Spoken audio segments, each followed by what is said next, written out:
So today I'm going to remove this handle. I made it for a customer, but I accidentally made it 5 centimeters too short, so I'll have to redo the handle for this head. But luckily, there's a different customer who can use this exact handle. It's a perfect length for his axe. So here's the head that I'm going to use today.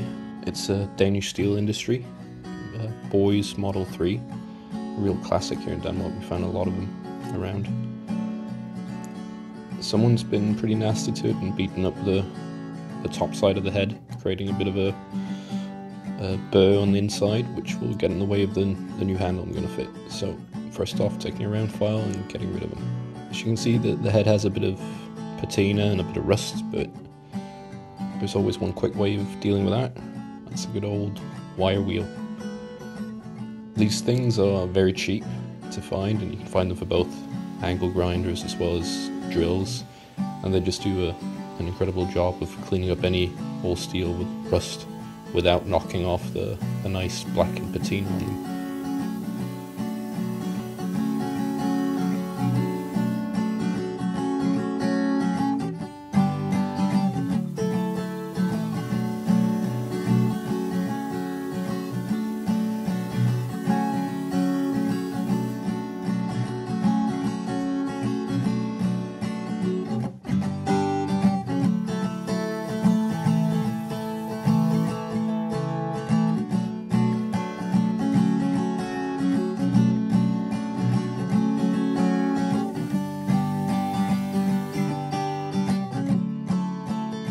See here, there's quite a bit of mushrooming on the back of the pole.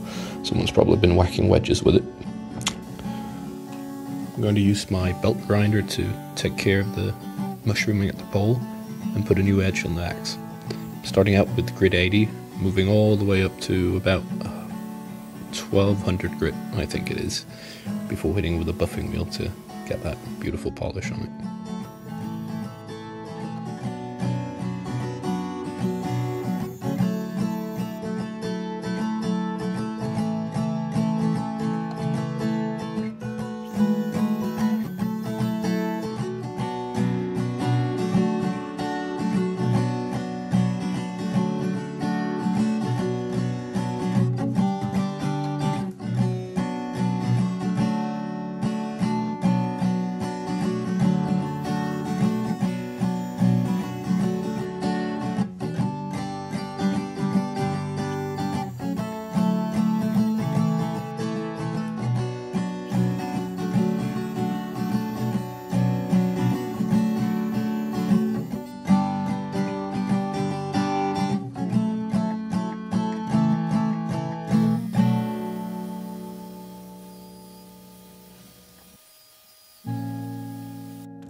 So now I'm done grinding off the mushrooming at the back, and I'd like the steel to look a bit more like the rest of the body. So I'm gonna apply some gun bluing to the areas, and that'll darken it quite a bit.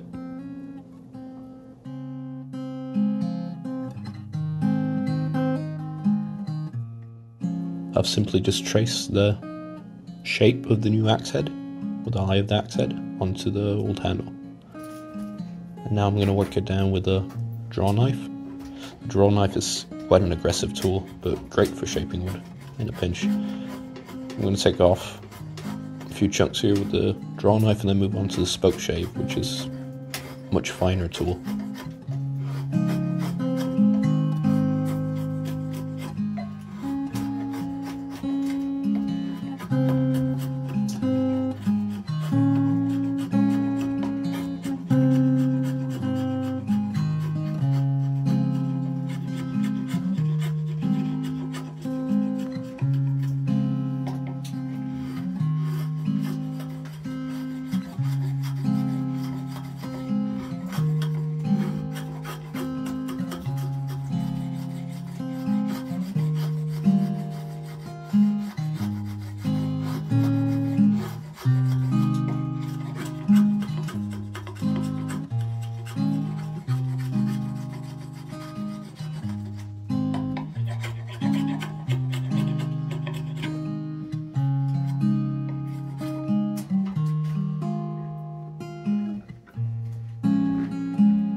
After reshaping the handle, it'll now fit the axe head fairly well.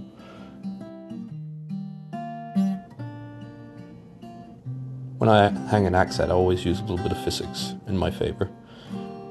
By getting the head on just a little bit, you can whack the back end of the handle, and the inertia will push the handle into the head because the handle will move faster than the steel.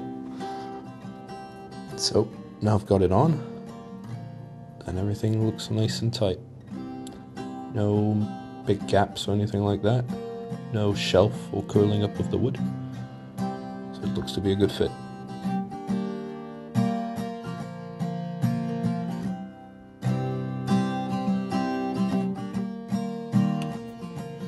I'm going to make a wedge, and I've picked this piece of American walnut that I had laying around, just a little scrap from another project, but it'll do just fine. I'm going to make sure to get the width of the eye just right, and transfer that measurement over to the piece of wood. I'm going to cut it up on the bandsaw, and then use my belt grinder to shape it down into a wedge shape.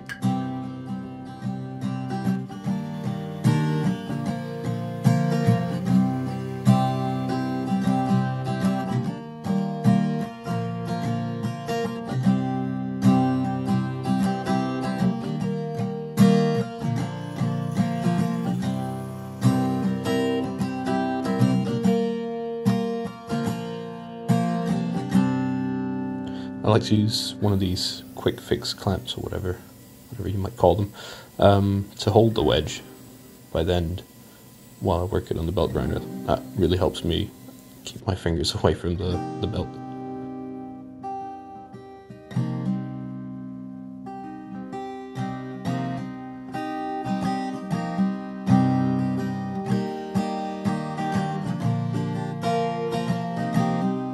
I'm gonna give it the last little bit of sharpening using a polishing wheel on my angle grinder with a bit of buffing compound in it. These are just so nice and easy to work, especially with axe handle or with axe heads, because in contrast to a knife, they're a bit clumsy holding around, like bring the axe to the tool. So I find this to be a much nicer way of working it down than having a bench mounted buffing wheel. As you can see, it's not dull by any means.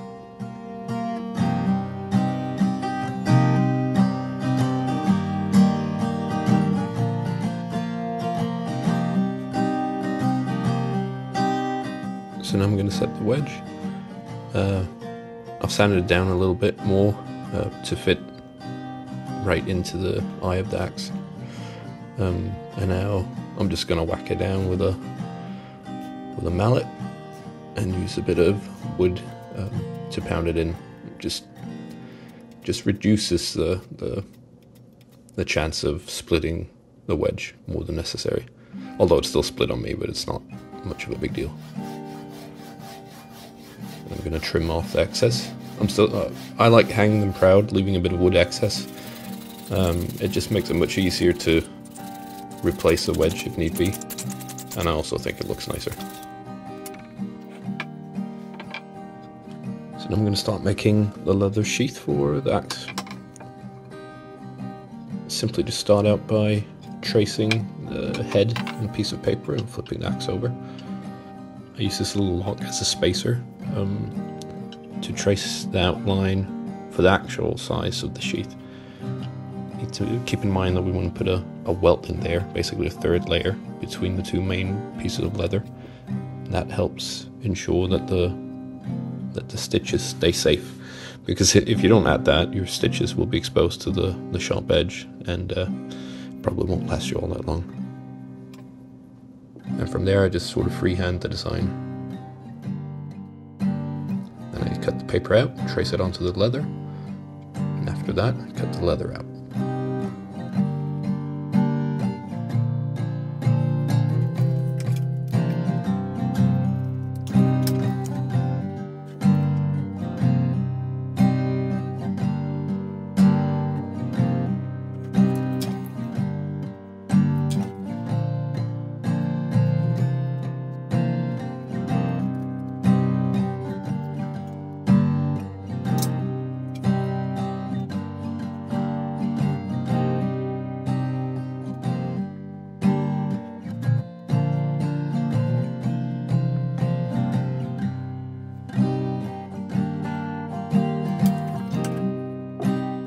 The next step then is to dye the leather on the inside of the sheath.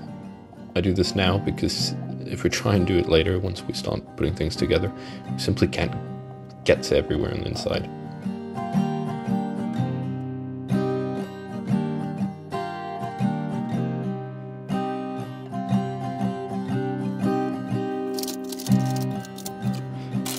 Once that is done, I'll apply a fabric glue to the pieces and let it sit for just a minute and soak into the leather. And I simply put it all together, clamp them, and leave it for about half an hour.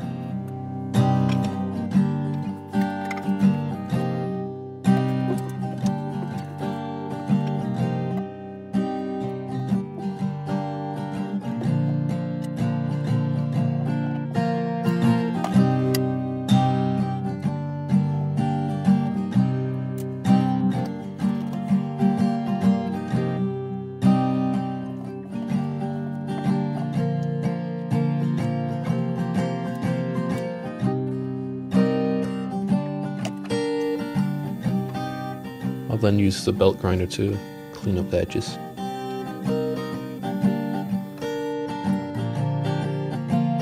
I'll then use a groover to create a groove for the stitching to sit in along the edge of the sheath. Creating the groove for the stitching also helps protect the stitching over time, because they'll sit below the surface, or just below the surface of the leather. And then I'll use a gouge to trim off the edges.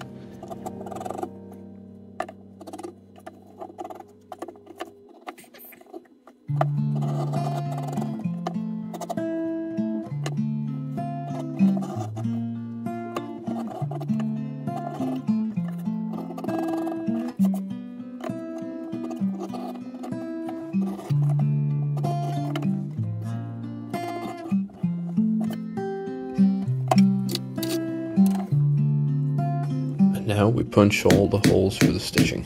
It's nice and easy to follow the groove line I created.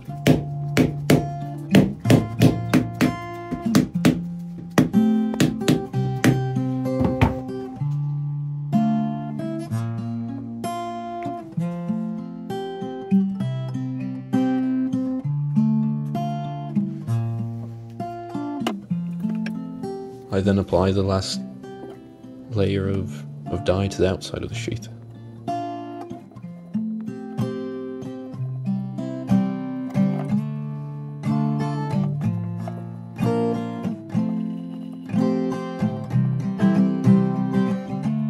I've gone with the dark brown dye for the main body of the sheath, but on the edges I'm going to colour it black.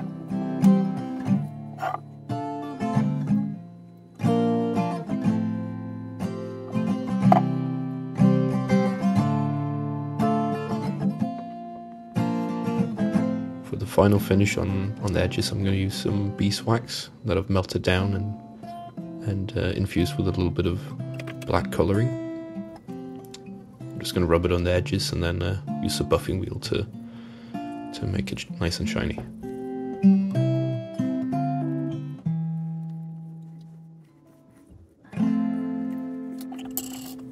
Also use a bit of beeswax and linseed oil pomade to oil it up a bit.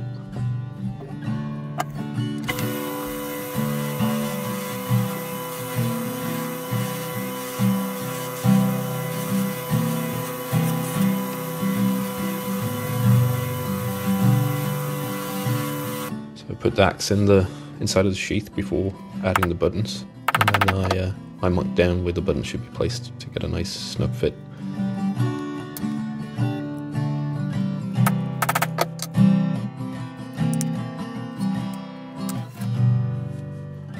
Now for the stitching, I've always done saddle stitches. I was taught to do this a few years ago when I learned to stitch knife sheaths, and I've done it ever since. It seems to work and hold up.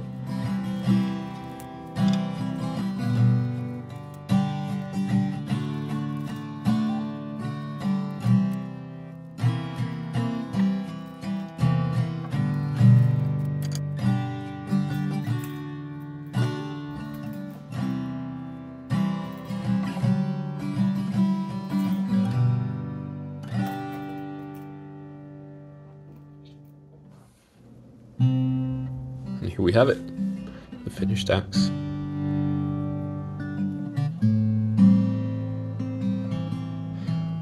I think this handle was a great fit for this axe head, honestly, and really happy with the result on the head.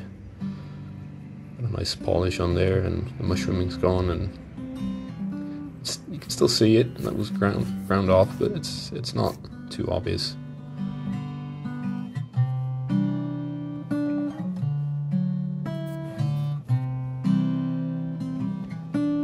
Hope you all liked it.